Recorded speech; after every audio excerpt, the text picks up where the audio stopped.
Tell us a little bit about yourself, your backstory, and we'll kind of go from there. All right. I was raised up in a small town in Virginia by young parents. My mom was 16, my dad was 17 when I was born. So I always say that me and my parents, we grew up together. I've got a sister that's 10 months and 5 days younger than me. An Irish twin. Same mom, same dad. So thus, it was a really good childhood. My parents, even though they both dropped out of school in the ninth grade, they have done very successfully for themselves. They had their 41st wedding anniversary back February the 9th. Wow. I'll be 41 on October the 5th. So my parents taught me from an early age through just observing them that we can overcome obstacles if we put our mind to it. My dad's a licensed car dealer. My mom runs a pawn shop. I mean, they're not rich by far, but they've done very well for themselves considering where they had come from. Well, and the fact that they stayed together like that too. Instilling the fact that we can overcome things. From youth, I was taught that. When I was in the 12th grade, I was a senior in high school when 9/11 happened, and it imputed patriotism in so many of our hearts. So I was decided at that point automatically I'm going in the Army. So obviously I couldn't leave for basic training until June of 2002 because I had to actually graduate. Yep. There was a large influx of individuals coming into the military at this time, obviously because 9/11 had just happened. There were some safety precautions that was being overlooked. So what ends up happening to me is I make it through basic, I make it through AIT, I go to airborne training, and a safety harness ruptures as I'm put weight on it. I fall from 15 foot, land standing upright, snap both my legs simultaneously. Ooh, wow. Yeah, tore my ACL and my MCL in both knees at the same time. So I had four, you know what I'm saying? I had 4 ligaments tore between the 2 knees at one time. And knee pain, for those that don't know, is debilitating. Oh, yeah. Well, that's an insane injury, dude. Well, wow. I spent 14 months in a physical therapy ward before they finally ended up med boarding me from the military. I'm a service-connected veteran for this reason. Sure. Wow.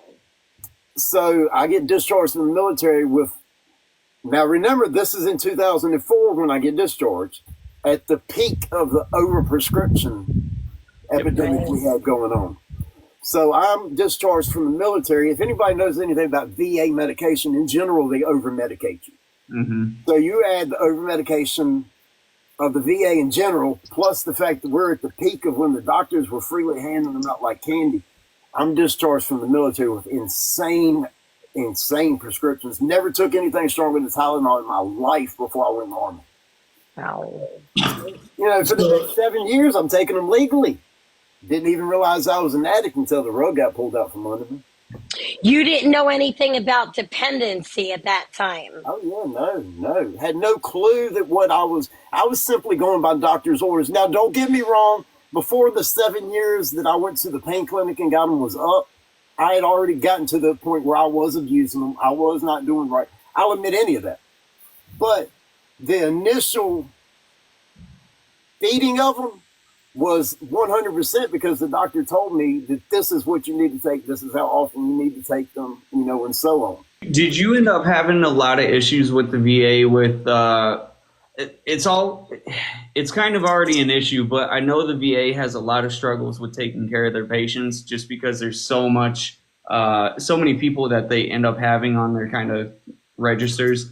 So they don't always pay attention the best to like the patient needs. The level of complaints that I've heard from other individuals in comparative to what my experiences have been, absolutely not. They have treated me like gold, better than I feel I have deserved sometimes. I mean, they have went above and beyond so many times to medically make sure I was okay that I have zero complaints on that part when it comes to the VA. So they're giving you all these pills. What about your mental health? I did get put in seeing a counselor, and I have on and off over the years always seen someone, relatively regularly, you know. Um, I've always had social anxiety disorder. Um, although some people have seen some of the crowds and some of the speaking that I've done, like now the me now, and they can't believe some of that. But I've always been like really, really shy in front of crowds. I've always been unable to speak in front of a group, and so you know that raised the anxiety level, you know, and increased it because all of a sudden now not only am I shy myself, you add on top of that I've had a bad limp for 20 years now. You know what I'm saying? When I was 19 years old, I'm sitting there walking funny. And so, you know, it added to that automatic level of, you know, am I good enough? Yeah. You know, and so the need for social anxiety medication and help. I've never been a benzo person. Thank God I never got prescribed. I never got down that rabbit hole because I went down enough other ones. But antidepressants, things of that nature, I've been on and off for the last 20 years now. Were you a big drinker or anything too? No, I No. never, drinking never was my thing, thank God. It's Because, big with the army guys, man. oh, absolutely, Yeah. man. Now don't get me wrong. While I was active duty, I probably drank more in that couple years that I was there than like the rest of my life combined. Yep. And, you know, we're talking about when I was 18 and 19 years old, but yet, you know, of course, they figured if you were old enough to wear green, you were old enough to drink it. Yep. You know, and that was the mindset of the, you know, going to the bowling alley, which is where the own base bar would be. But like I said, for 7 years, I was actually getting my prescription from a doctor, going to the pain clinic, everything right. Well, then the government came in and literally said we're over prescribing too much. We've got to cut people back on some of these medicines. And I go into my doctor and get my prescription. The very next month, I go in to see my doctor, and they tell me that there's an issue. We've got to change your prescription. What do you mean? They tell me that the government the government told them we're giving out too many pain pills and we got to cut people back. So I go in, and by this time I'm on Opanas. So I'm getting 60 Opana 40s a month, and I'm getting Roxy 30s, 180 Roxy 30s a month. They take me from that down to 90 Lortab 10s. Oh my God. I've been there That's going before. from here to here, you know. Right. Yeah. It's a jump. Obviously, you're going to go into withdrawals, even if you're just taking them as you know what I'm saying. That's not even enough to keep you out of withdrawals by that. Right. No. So did they monitor you at all, or they didn't do any type of taper? I'm guessing because no doctors That was ever. it. That was it. It was that change to that change. And how was your pain? Because you have this pain. So I know for people in recovery, pain is very triggering. Looking back now to then, I've realized that a large portion of that pain that we feel and that we use as our reasoning to run to our crutch, as to our thing that's going to help us through the day, albeit the pain pill or whatever. That when we get away from it for long enough, we realize that we probably didn't need as much as the assistance we were given. They pull the rug out. They cut my prescription down to such a small amount. Well, of course, somebody says, hey, you know, I got a buddy that's got some of those, you know. So the monetary amount that it took to even begin to think about putting a drop in the bucket for the amount of pills that I needed was thousands and thousands of dollars. There was zero chance that I could actually afford to keep up with my habit by that point. So somebody said, well, you know, heroin's a lot cheaper. Give you the same feeling, do the same thing. There the transition to heroin comes in. By this time, like I said, the last 3 years I was going to the pain clinic, I was already abusing my medication. I was already breaking down and injecting my Opanas for 3 years before I got cut off. Before they made the switch to the lower tabs. And when they made the switch to the lower tabs, I didn't go back. I Did you have a point where that was starting to bug you, the fact that you were injecting them, or did you never have that realization that this is kind of getting serious? oh no, I knew it was serious, but what what I looked at it as stupidic as this is looking back. See, I never was a smoker. Like, I was not, I didn't smoke crack. You know what I'm saying? But I would take vinegar and get it ready and do it that way. Mm, For whatever idiotic reason, my mindset was is that I actually looked down at people for smoking drugs, but yet I was injecting them. What level of stupidity that takes, when we're in the moment looking at ourselves in comparative to looking back, it's mind boggling. You never think that you're going to do that, but then you're faced with that at some point and you just cave. mhm. Actually, when I decided to try that route, no, I didn't tell anybody. I literally went to Tractor Supply, bought the dog injection, like the ones that when you give your dog shots, the like 23 gauge, 22 gauge, Mhm. huge things, and went to Taco Bell parking lot and sat in the parking lot for an hour poking myself trying to figure out how to do it. It was 2 or 3 years before anybody even knew I was doing it after I started. I hid it from everyone. And Wow. How were you able to maintain like financially during that time? Well, that first 2 or 3 years, like I said, obviously I was still getting them from the pain clinic at that time. Yep. So they were free. Right. But What was? did you Go get to ahead. a point where you started doing things like robbing, doing crazy stuff not to get what you needed? not at that point. Obviously after I make the transition to heroin and everything, that's when all the trouble starts coming in. That's when I start going to jail. That's when, I'm in and out of there. I'm in and out of, just completely destroying my life.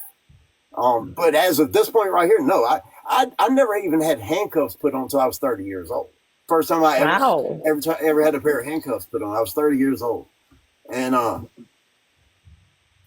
had, it's not that I didn't deserve anything of that nature. It's simply the fact that because I was getting them from a doctor, so I was getting them legally, I had no need to go out and seek anything because the large amount I was getting, it was plenty for me. You know what I'm saying? Yeah. I had enough to share, but my addiction didn't let me share. Right. We don't share. We don't I share. had enough I could have had I chose to go that route. I had an overabundance. But obviously, after I make the transition to heroin, I'm already full blown into the injecting already before I go to the heroin. So I'm already, there was no build up on that. It was straight down, dive straight in head first to begin with. Yeah. Well, like I said, like you just brought up, I started getting in a little bit of trouble. I've never been to prison, but I've been to jail a few times. And thank God I never made it to the prison part.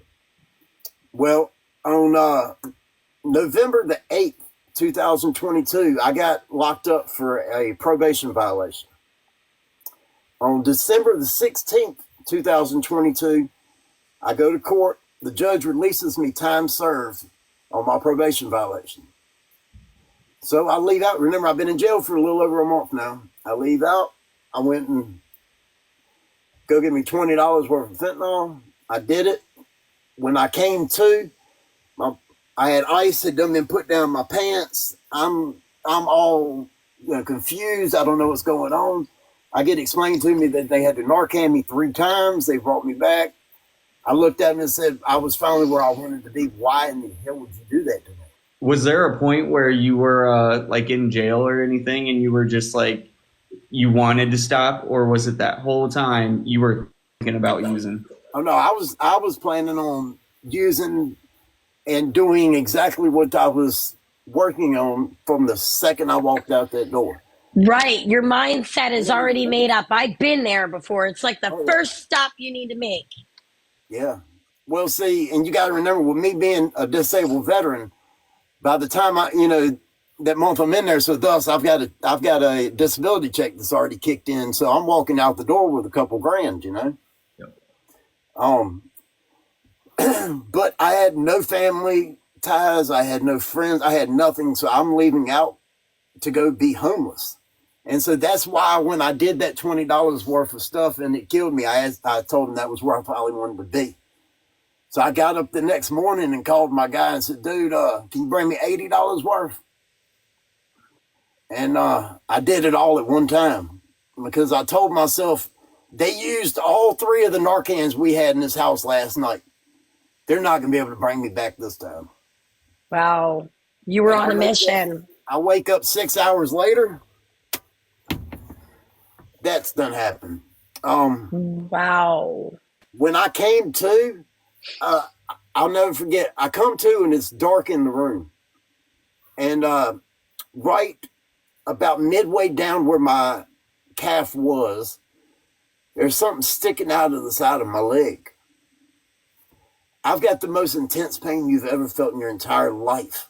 I can't even get myself up. I'm like, what in the world?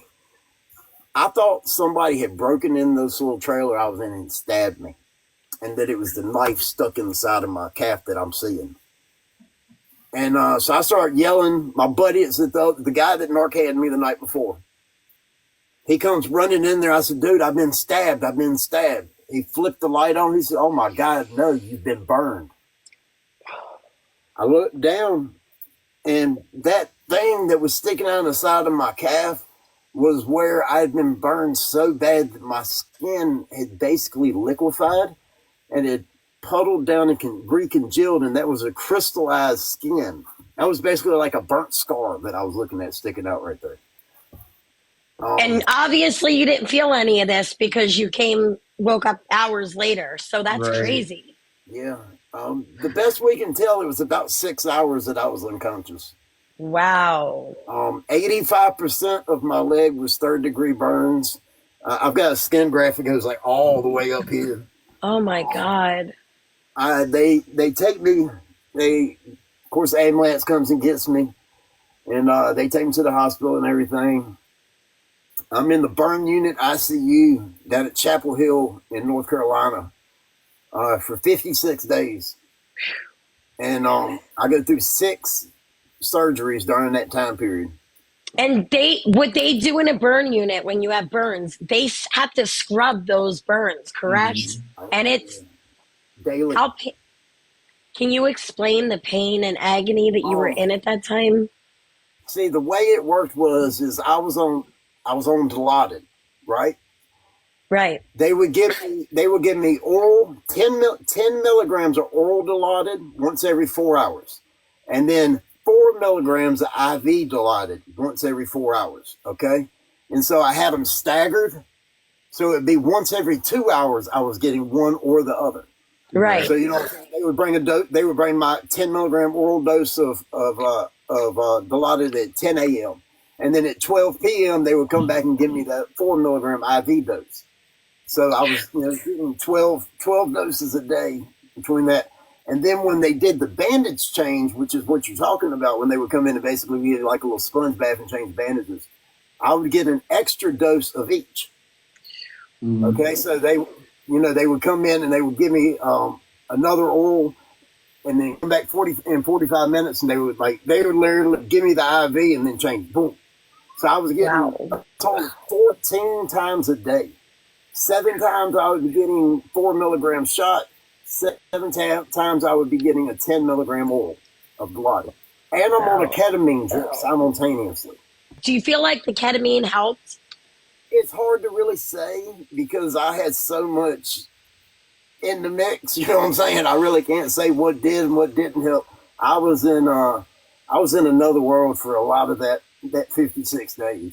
What was your first thought whenever you figured out what happened, though, and you realized you were kind of stuck in there? I mean, were you so doped up on stuff you couldn't really think about it, or? I remember making the comment that I cried more during that 2 months than I had in my 40 years or 39 years of life before that. It was that was not the hardest part to accept. That was not at all. The hardest part to accept was the fact that I sat in there for that 56 days. You know how many of my friends from the street came to see me? Was your family there to support you? See, that's what we're getting at. Okay. My family, the ones I had turned my back on for so long, they were there. That's family. I had just randomly, I started getting elevated temperatures of 102 to 104 for a solid 3 weeks. They could not figure out what's going on. They would pump me full of antibiotics. As soon as they would stop the round of IV antibiotics, my fever would just go right back up. I had I'll never forget this little tiny Asian man. He came in my room. He says, "Your whole family came and seen you yet?" I said, my mom, my sister, and my cousin have. He said, "Well, you might want to tell your whole family to come." I'm like, what? Wow. He said, "I don't think you're gonna leave that bed." Shit. He said, "You might want to tell them they want to come for them, because you're not gonna care." So I called my dad, and they came. I'll never forget. My brother was in prison. They brought laptops so that we could do a video call. Well, then about 3 days after that, the same doctor came in. He said, "Has anybody thought about your PICC line?" What are you talking about, my PICC line? I had a PICC line that ran in right here and went into my heart, right? He said, "I wonder if it's not your PICC line doing this." They pulled the PICC line out, and I never had another temperature. They said that there was bacteria on the tip of the PICC line, so it was a bacterial infection that they put in my heart. Wow. That's where the reasons were coming from. Yes. But they figured it out, and like I said, the fevers went away. But so I get discharged from the hospital on February the 8th, 2023. I leave as a below the knee amputee. And y'all remember how I got hurt in the Army 20 years before. They said that because of the damage that my ligaments had, because I didn't have surgery, what happened when the partial ligament tears happened in 2003, they were misdiagnosed. And I walked around on them for almost 2 years before they figured out what it was. By that time, my body had healed itself incorrectly. So they basically said, "We'll have to go in, re-rupture them to fix it, or you can deal with the pain." Well, unfortunately, I opted to deal with the pain. What happened was when they did the below the knee amputation, my leg did this. It curls up. My leg locked at a negative 70 degree, like a 70-degree angle. It was like shaped like an L. If you look back at any of my old videos from before October the 10th, the prosthetic that I was using was called a bent knee syndrome prosthesis. Basically, it was a boot that was the shape of an L that my stump went into, and then it was the lower section came down from that. Yep. You have two bones that go between your knee and your fibula and your fibula. Mm-hmm. My fibula bone was not cut off smooth when they did the amputation. During this portion, David was having some pretty bad connection issues, but basically he describes that his bone healed into a point because they did not cut it off correctly, so it was poking through his skin and all types of stuff and was causing a lot of damage to the nerves and damage to his leg, so that had to finally be repaired, and it was just insane pain. Were you starting to feel resentful because of all this stuff? Like, that's a lot of things where the doctors are doing things wrong and the people taking care of you are doing things wrong. At some level, yes. Because it's one of those, when you look at something, you say, well, if this hadn't happened, this wouldn't have, had I not gotten hurt in the beginning, wouldn't have been addicted to the pain medication. But then, but that right there is what gives me the insurance to where everything's free now. So, it's one of those, if this hadn't happened, this wouldn't. But so at the end of the day, everything happens for a reason. But so I signed this waiver, no opiates, to be used in the surgery, in the anesthesia nor the surgeries. They literally put me to sleep and woke me up. And when I woke up in the post-op room, what have you, my entire body was just started shaking like this. My blood pressure hit 240 over 180. They said I was fixing to have a stroke. Wow. Well, you got to realize they literally put me to sleep, cut my leg off, and woke me up. Yeah, it's so much pain. It's so much of a shock on your body. They told me, you have no choice. We have to give you this shot of Dilaudid or you're going to die. And I'll never forget, I tried to fight the man right there in the post-op room. Told him that if you put that in me, I am going to die. It was a 2 milligram shot of Dilaudid that they were trying to give me. And we finally agreed on a 1/2 of a milligram shot. It brought the blood pressure down. Everything smoothed out. Everything was good. Because when your pain's out of control, a lot of people don't realize that that does raise your blood pressure. Yeah. That's one of the telltale signs. Exactly. And I mean, mine, as you know, mine was beyond a stroke level. I mean, 240 over 180. That's crazy. They were scared. They were scared instantly. Yeah. You know, they was one of those actions needed to be made immediately. Wow. So I come out of post-op at 8:30 p.m. on October the 10th. Around lunchtime, October 11th, just a few hours later, the doctor comes in. He says, "You're refusing," because I had an at-request a prescription for morphine and one for Dilaudid. He said, "You have refused your medication since you got in here. You do realize you're here for pain management at this point." Because, of course, they had me on IV antibiotics for the first few hours after surgery. After I did a couple bags of IV antibiotics, I was literally just sitting there. Right. And he said, you can you may as well be at home if all you're going to do if you're going to refuse pain medication, because you could sit in the bed at home just the same. I looked down and said, write the discharge papers. So I literally, of course, I was live and everything, all like that right there. I've got videos and everything from in the hospital bed while I was in there and all. But then I've got the video in the pre-op room saying, if everything goes good, I'll see y'all in a little while, and if not, remember I loved y'all. And then at 5 p.m. they discharged me. So 5 p.m. So I come out of surgery at 8:30 p.m. on October 10th.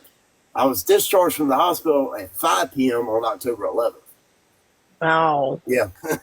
I remember when you were going through all that process and you got your first prosthetic, you were getting fitted for it. Yeah. How painful was that? Because I know that comes with a whole nother set of pain. It does. My niece made a comment the other day. I said something about something hurting, and she looked at me and said, "Aren't you an old pro with pain by now?"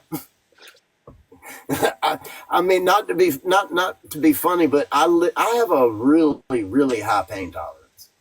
Apparently, yeah. I mean, it's just it hadn't involuntarily. I've come to that over the years. Now, yes, I will say nerve pain now, that's a whole nother monster that is really, really, really difficult. You cannot do anything about it when it gets started flaring up, Do you have phantom pain? Not to the level some people describe. When I was the below the knee amputee, I think I had it more then than I have since I become an above the knee amputee. Did you get help from other vets and stuff who had obviously lost limbs and everything too? Or is there any sense of community or at least some preparation because you had talked to them or anything? Not really. Not really. Honestly, the main and the largest factor of communal support that I have with amputees is I have a pretty decent portion of my followers cross platforms that are amputees. Mm-hmm. I get told a lot of times that that a lot of amputees follow me because like they've been defeated for so long, feeling like they couldn't do this, they couldn't do that. And then they see somebody that's hard headed and is just bound, set, and determined to sit there and, fight through things. My mom, I guess, my mom must have turned the camera on in there and seen, damn, he's sweating. Let me give him a bottle of water. Hey, that's a good mom right there. So they like, I go by the one of my platforms, I have my name as the One-Legged Warrior because I tell people I know I'm a warrior because you are. I refuse to be told that you're not able to do something just because, society feels that way, or just because, you're disabled. Man, I'm in better shape than I have been probably in my entire life. But that's because I am very determined and I'm going to push. Obviously, being determined, you're going to figure just about anything out. But what have been some of the really, really difficult things getting used to with your leg being gone? The steps are the bitch. Walking up and down steps is not easy. Yeah. One of the main things that I have to really work on, and I think I do pretty good with, is balance. Like in general, and what I mean by that, I'm not talking about just balance, like standing on one foot, because I'm talking about carrying things. It throws your counterbalance off. Like I'm not, and I think that's one thing that kind of makes me feel defeated sometimes, because there'll be things that it's definitely not because I'm not strong enough to pick up, but I have to sit there and say, man, I ain't gonna be able to do that, and that's hard for me to do. Because when I got out of the hospital, my parents let me come stay with them. They said, come stay with us while you get yourself back on your feet and everything. And at that time, obviously, we didn't know that, 8 months later, that it was going to be just pure hell for the next 8 months. And then I was going to have another major surgery. And then, you know what I'm saying? So here we are, 14, 15 months later, I'm still living at my parents'. And that's why my mom just brought that out here. But for me to sit there and admit when I can't help do something, or that I can't do it, that's hard for me. That's right. Do you get sores and stuff like that because of it rubbing, when you're moving? I'm sure that's very painful. It's happened. The main thing is that you have to be observant, and you have to pay attention to the minute details. You start to feel a pressure point, you start to feel a pinch or what have you. I've had 3 or 4 different times that I've had an open sore come up on my leg, and my solution to it, once it bursts, once something gets rubbed, because actually friction does stuff like that. Right. Imagine. Each of those couple of times that's happened, I've just not worn my leg for 3 days. When that happens, I'm I'm not gonna keep beating that dead horse to see if it'll come back to life. You know what I'm saying?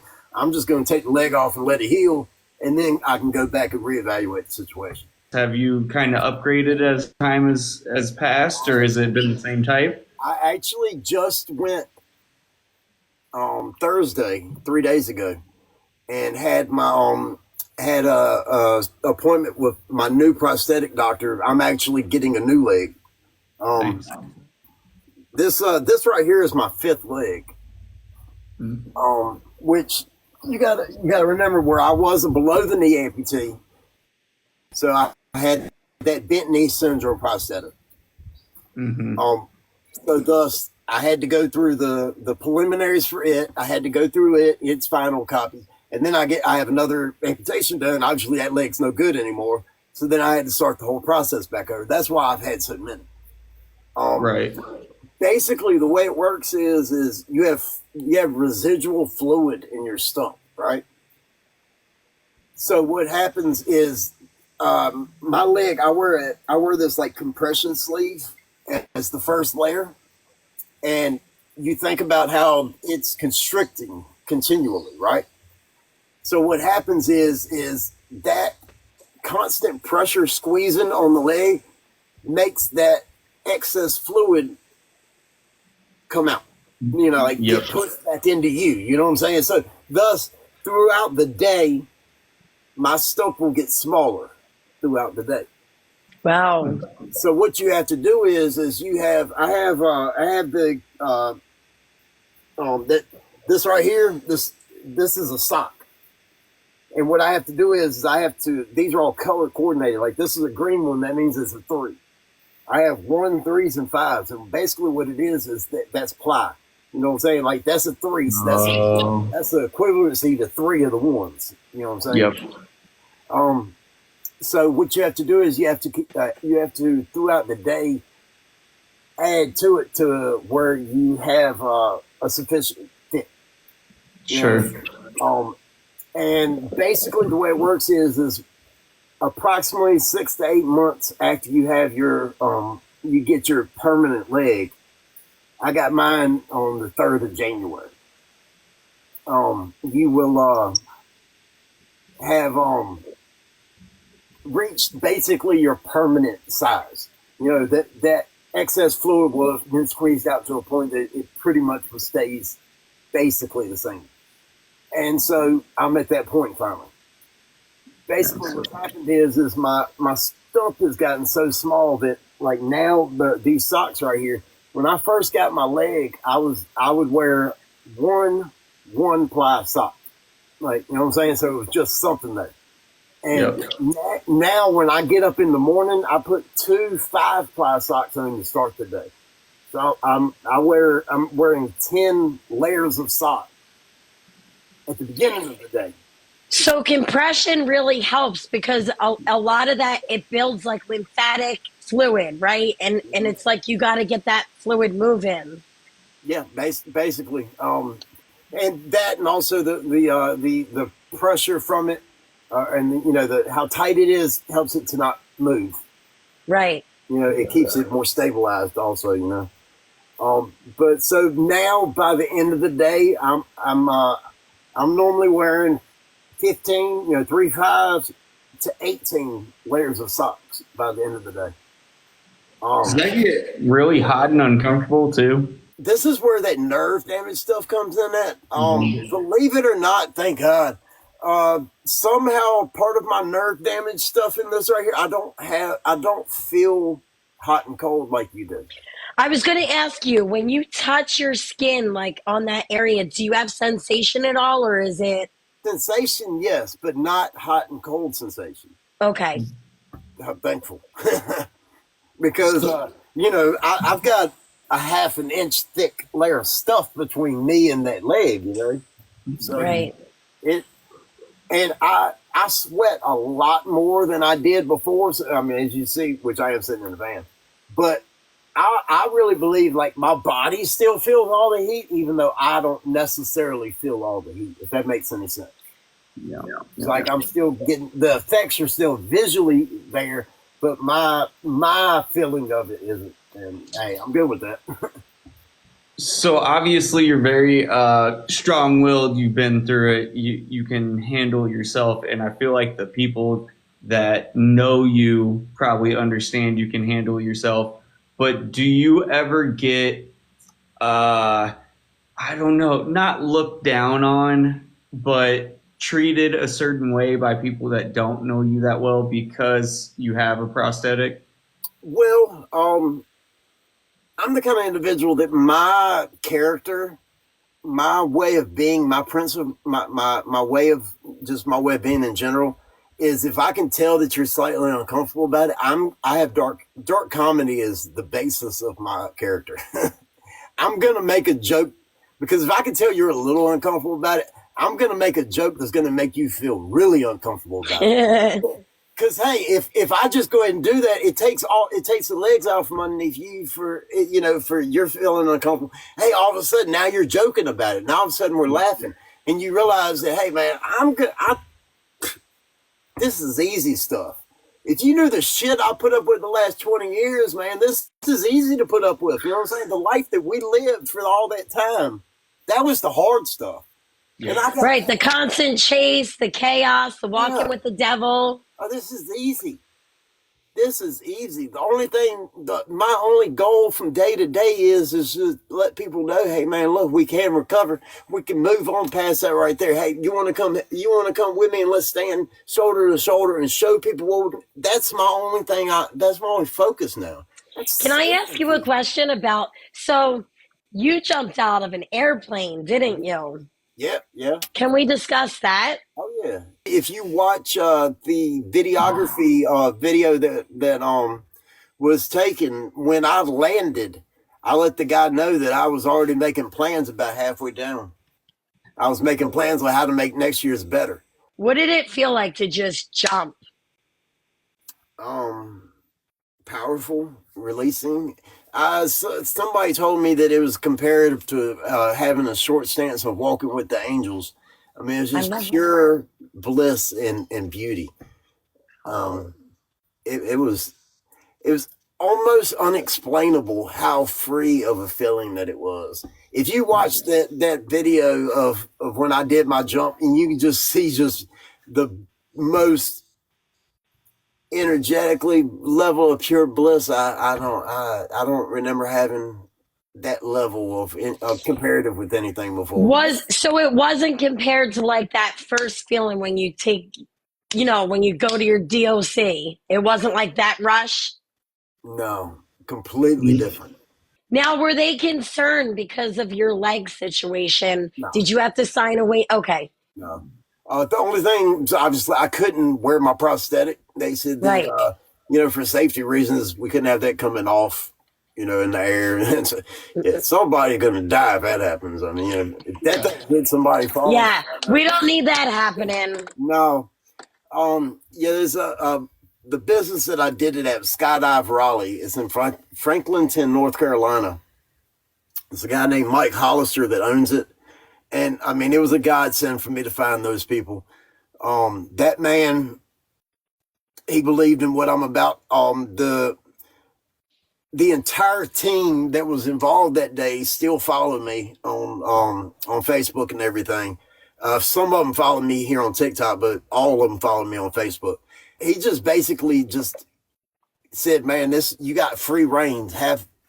Let's do this." I had a man named Mike Meadows and his wife, Jess Goins. They call her Sober Jess. Yes, they're amazing. They drove 6 hours to come speak at my event. Rachel Palante, she runs Addicts with Purpose. Mm-hmm. She drove 8 hours to come speak at my event. Joe Stan, he's big here on TikTok. He was lucky when he actually lives in Raleigh, so he was already home where we did that. And then I had to go a couple hours to go there myself. Remember this? Remember I made that post with that saying, okay? A lady named Melissa Williams, we call her Mima. She wrote me a private message and asked me if I could do her a favor. And if she sent me a picture of her daughter, would I put the picture in my pocket when I jumped? And I was like, holy shit, that's what I'm supposed to do. Wow. So then I made a post, and I was like, we started putting the word out there. Anybody, if you've lost a loved one to overdose, to submit the picture to me. And what we did was we made collage shirts. We made like picture collages with all the lost individuals that were submitted to us. We had a little over 40. It was beautiful. And see, that's where this is where me selling the Heal merch came from, was because of that day. Because see, y'all, remember I live off a disability check. If it was not for me living with my parents, I never could have done what I did anyway. Right. Yes. I financed 100% of that myself. I spent $2,600 out of my own pocket. Between the couple 100 pounds of barbecue that I had a friend of mine owns a catering company. He came and everybody, we all stayed the whole weekend. He came out there with these huge 2 double smokers and cooked all the food for me. Now that sounds like fun, because we have to also say how people in recovery can still have fun. Like, we could do things sober and still be successful. Well, if you see the video, the videography video from my jump that day that was taken when the pre-jump interview, that's actually one of the things that I told the guy. Ben Shank is his name. That was the videographer. That was saying he's actually one of them that still follows me. We were just talking back and forth the other day. He said, "What is this about?" And so I showed him the picture, shirt, and everything I was wearing. I told him, I was like, the goal is to show people that there is life after drugs. That the difference is now we can have fun and remember it. And that's so awesome. And like Ben told me that just last week that because I said something about that I couldn't wait for Hill 25 for us to get it and everything. And man, he said your next video's on me. So he volunteered his service for our next jump. He's going to do my videography service. That was $259 right there. But he volunteered that. I mean, that touched my heart right there. That's amazing. That goes to show that you really are doing the right thing because people can sense. Like I said, I spent $2,600 out of my own pocket that day. I got a total of $120 donated to me. So, hey, I mean, don't get me wrong. I was more than thankful for the whole 120, but that left me in the hole a little bit. Yeah. So somebody came to me with the idea. See, my sister does sublimation shirts, vinyl shirts, DTF shirts. She's got all the equipment. She makes everything: cups, mouse pads, earring. I mean, we do a little bit of everything. I said, why don't you let the Hill family finance the Hill family? I said, what do you mean? So this is where the idea for selling everything came in. So, because the plan is, I'm not the one, I cannot sit there and ask people to donate money for us to be able to do this or do that. But if you let me sell you something as an honest way of me earning $1 from my organization, I feel so much better about that. Mm-hmm. And so that's why we started doing the selling shirts. That our name, never mind. I forgot I was wearing one of the Hill shirts that doesn't say Hill in front of it. But that's why our organization is Hill-Family. That's the website, hill-family.com. And if you go on there, any profit that's made is directly going to be spent for us to be able to do things like Hill 24 was. Like the Hill Mobile that I'm sitting in right now. That's where all this right here is coming. It's all about trying to reach a few more people. And hey, it takes money to do that. And we talk about that too sometimes because like gifts and everything on here and subscriptions, like we put in a lot of time trying to spread the word and everything like that. So it's kind of something that's necessary because this costs money. This costs us time and money. Absolutely. What is your next like big thing? What else are you working on right now besides the jump and everything? My next big thing that I'll be doing is July 13th. I'll be in Washington D.C. for the Lost Voices of Fentanyl rally. Nice. I've got, I know y'all know Matt Keegan and Benjamin Lerner. Yep. Ben is me and Matt and me and Ben both have talked about it, and I'm gonna go up on stage with them when they perform at they're at the Washington Monument that day and say a few words to the crowd that's going to be there. And then on August the 10th, y'all know Jamie Tall. Mm-hmm. Me and Jamie are both keynote speakers at an event in Rockingham, North Carolina called Steve's Wings. Then in September, I'll be in Atlanta, Georgia, speaking at an event, a lady Mo, that her name on here is Mo is all. But it's a recovery event there. And then on October the 5th, I'll be back in New York for DopeyCon, Dopey podcast out of New York City. That's actually, this hat right here. As I recorded with Ian Bick and with Dopey podcast on May 2nd. I did both of their interviews in one day. Wow. And, yeah. And Dave invited me to come back for DopeyCon. And man, DopeyCon is actually on my birthday.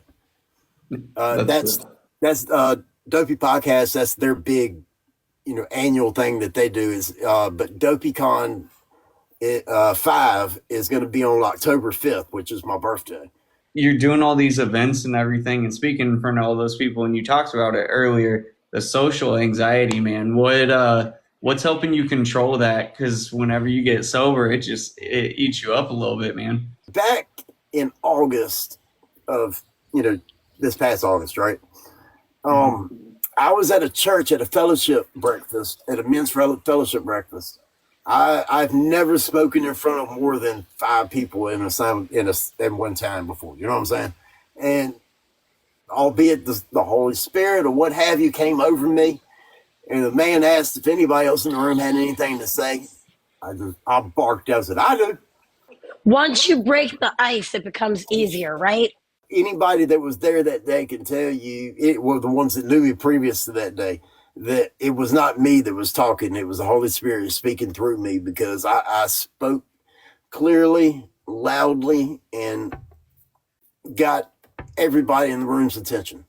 And I came home from that fellowship breakfast that day, and that's when maybe that day or the next day, that's when I made my very first video. I never had a TikTok account before. I got it was August 27th. Is when I made my TikTok account. And it was like 3 days before that is when and the only reason why I made the TikTok account on August 27th was because Josh Catlett, that runs Scar Nation, this is when he was hustling 101. I was going to go, I had met him, like, literally, he was one of the very first people I seen on video. I wrote him and was like, dude, your story's awesome, da da da. He was like, well, why don't you come on my YouTube with me and tell your story? And so I made a TikTok that day because I was going on with Josh to tell my story for the first time ever. And then Benjamin Lerner, that's how I met him, was 4 days after that. I went on Benjamin Lerner's radio station show, and he works for WQEX in Vermont. And so through the interview I did with Josh is how I met Ben. And that's amazing, because everything started falling into place. You're meeting people that are like-minded. The biggest one is I know our mutual friend, Nicole Chattinger. I love Nicole. Love her. I had less than 1,000 followers. She had like 300,000 followers. You know what I'm saying? I had like 600. And she just said she's seen something in me. That she says she's seen some of herself in me. And so she wrote me. We exchanged and everything. We ended up exchanging phone numbers. And because obviously with having 300,000, at that time, 300,000, now she's at like 375 or something. If my messages were going to get lost if I responded to her, at the slew of that she would have.